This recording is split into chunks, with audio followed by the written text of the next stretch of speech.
চিনি না আমির হামজা। কোরআনের পথে কথা বলে যারা, তারাই আমার কলিজা।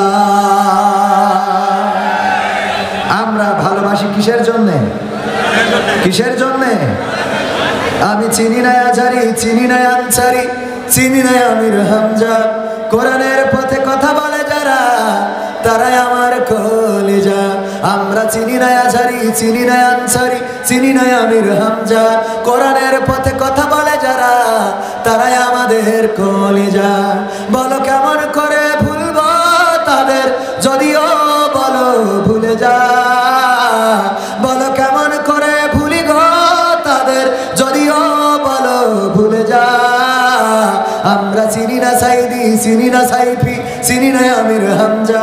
কোরআনের পথে কথা বলে যারা, তারাই আমাদের কলিজা। কেউ ছিল দূরে দূর প্রবাসে, কেউ ছিল কারাগারে। চলার পথে কত যে স্মৃতি মনে পড়ে বারে বারে। কেউ ছিল দূরে দূর প্রবাসে, কেউ ছিল কারাগারে। চলার পথে কত যে স্মৃতি মনে পড়ে বারে বারে। মধুর সুরে বলতো তারা আল কোরআনের কথা। মনে পড়ে হাই বুক ভেঙে যায় নীরবে। মনে পড়ে হাই বুক ভেঙে যায় হৃদয়ে চাপা ব্যথা। কবে যে আবার আসবে ফিরে বিজয়ী বীরের বেশে। লাখো কোটি প্রাণ পথ চেয়ে আছে দিনকে ভালোবেসে। আমরা চিনি না আজারি, চিনি না আনসারি, চিনি না আমির হামজা। কোরআনের পথে কথা বলে যারা, তারাই আমাদের কলিজা। আমরা চিনি না সাইদি, চিনি না সাইফি, চিনি না আমির হামজা। কোরআনের পথে কথা বলে যারা, তারাই আমাদের কলিজা। ঠিক না বেঠে? আমরা ভালোবাসি কোরআনের জন্যে, মহব্বত করি কোরআনের জন্যে, দিনের জন্যে, দিনের পথে, দিনের পক্ষে। ওনারা যতক্ষণ আছে আমরাও ততক্ষণ ওনাদের সাথে আছি না নাই? আমার ভাইয়েরা, এই যে দাঁড়ানো কোরআনের ইজ্জতে, আল্লাহ রাসূলের ভাষায় জান্নাতের বাগান, একটু বসা যাবে না? আমার মোহতারাম আমির হামজা ভাই এসে বসে আছে। আমি আপনাদের সময় নষ্ট করতে চাই না, একটুখানি বসে যান। বসে গেলেই আমি মাইকটা ছেড়ে দেব। বসে যান, বসেন সবাই সবাই।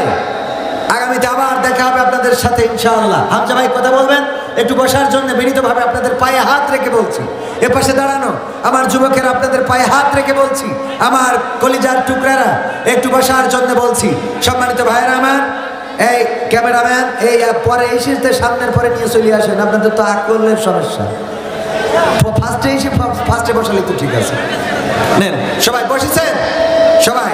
ওগো আমার ভাইয়েরা, আমি বলেছিলাম কোরআন কায়েমের জন্য আমরা রাজপথে থাকতে হবে। রাজি আছেন না নাই? কোরআনের জন্য যদি জীবন লাগে দিতে রাজি আছেন না নাই? বাংলাদেশ অনেক কিছু দেখেছে, অনেক কিছু বাংলাদেশ পেয়েছে, কিন্তু এখনো দাড়িওয়ালা টুপিওয়ালাদের শাসন দেখে নাই। আমরা সব দলের শাসন দেখা শেষ, সব মতের শাসন দেখা শেষ।